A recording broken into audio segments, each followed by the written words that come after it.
சின்னதொரு சோற்றைதானே சிற்றெரும்பு கூடியே தன்னுடைய வீட்டை நோக்கி கொண்டு போகுமே.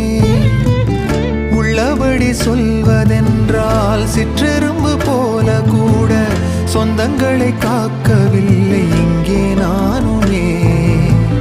கோயில்தான் போனாலும் புண்ணியம் செய்தாலும் என்னுடைய பாவம் தீருமோ? இந்த உலகில் இன்றுதான் என் முகத்தை பார்க்கிறேன், கண்ணிலே ஈரம் சேருதே. கல்லையும் காலம் மாற்றுதே.